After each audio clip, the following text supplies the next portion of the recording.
I'm from a place where nothing ever happens that hasn't happened before. Things would happen, of course, but they would be the same kinds of things that happened yesterday, or last week, or last year, or even last century. The kinds of things that happen in any small community. A midwife arrives with her bag full of stuff. She stays all day long, sometimes all night. But when she leaves, there's a new person in the world. Simple things like a man coming to your door, saying he's your mama's cousin and he hasn't seen her in 20 years. But this strange man who you've never seen before in your life knows you better than you know yourself. Mundane things like you walk by the same house every day. And every day you hear Miss Lucy singing the same song. And you know from the soul and the voice whether it's been a good day or another bad day. These simple things are the basis of my personal icons. I use these throughout my artwork to help me know who I am and help me share what I feel is important to me. I use them in my artwork as keys to help other people understand and interpret my artwork.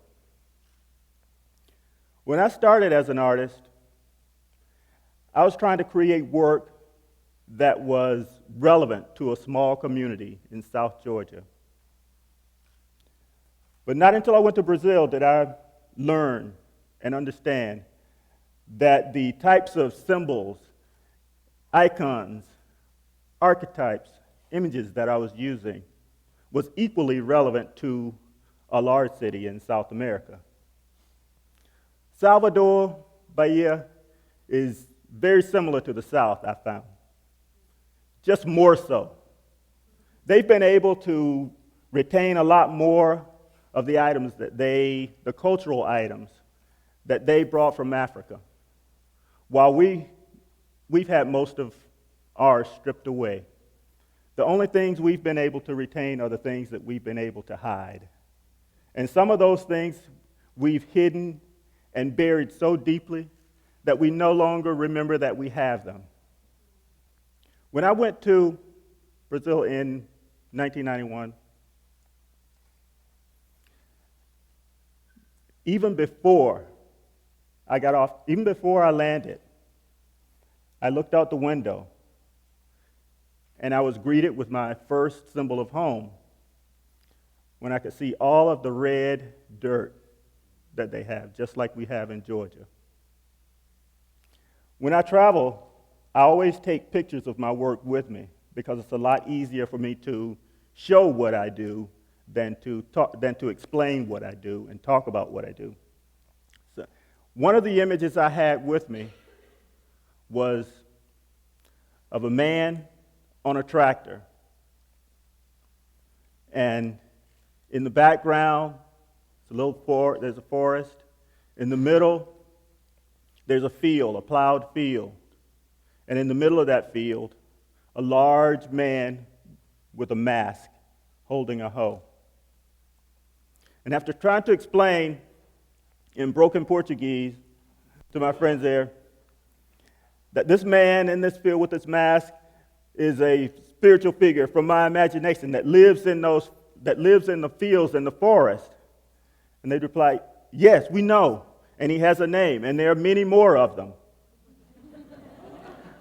and they would also tell me that the small situational stories that I used in my work were similar to odus. And the odus are life situation stories that, when used in various combinations, reveal reason for all human endeavor.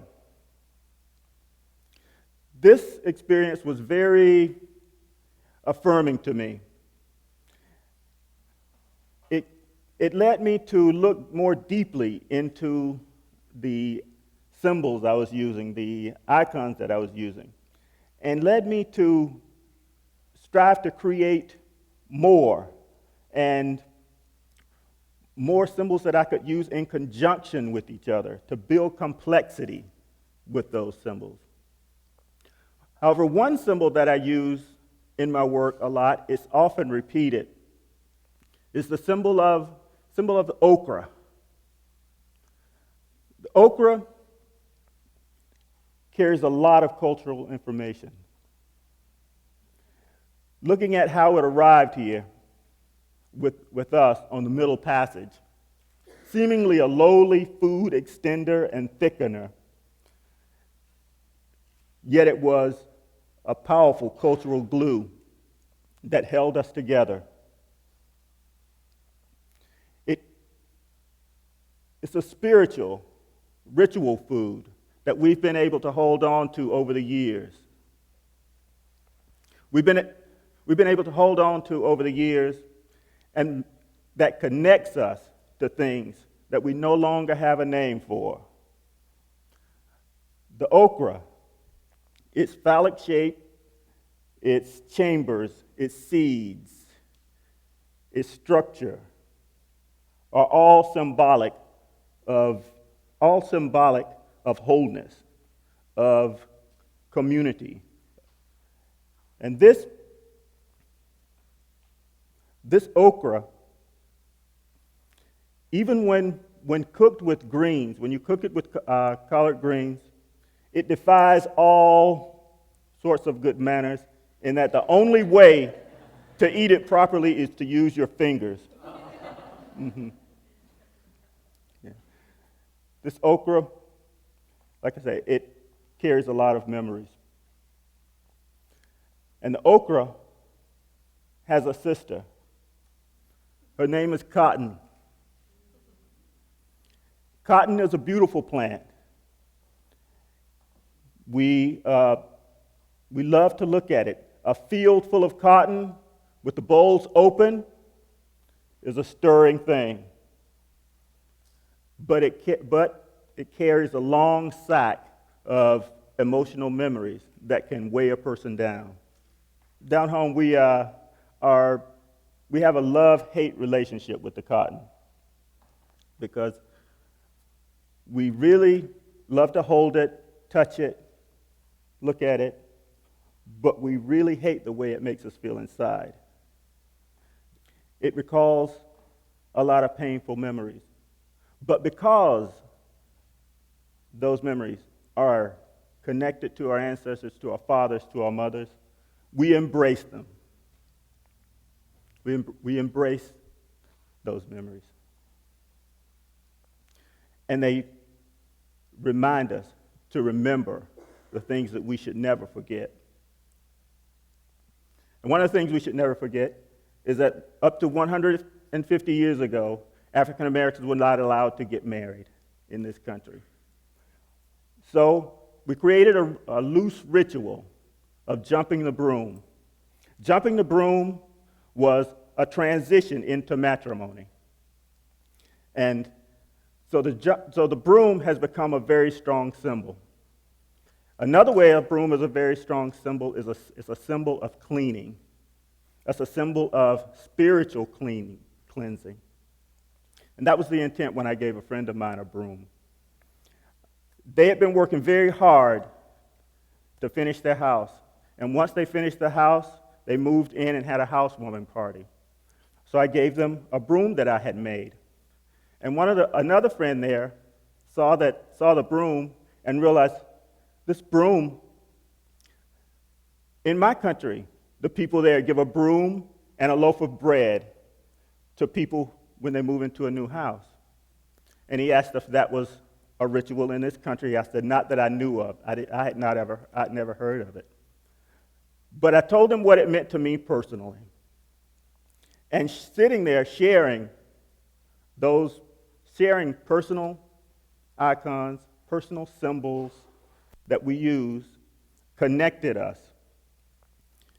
And instead of watering down the meaning of our personal symbols, it strengthened them. It strengthened the symbols for me. And when you look at your own personal icons and symbols,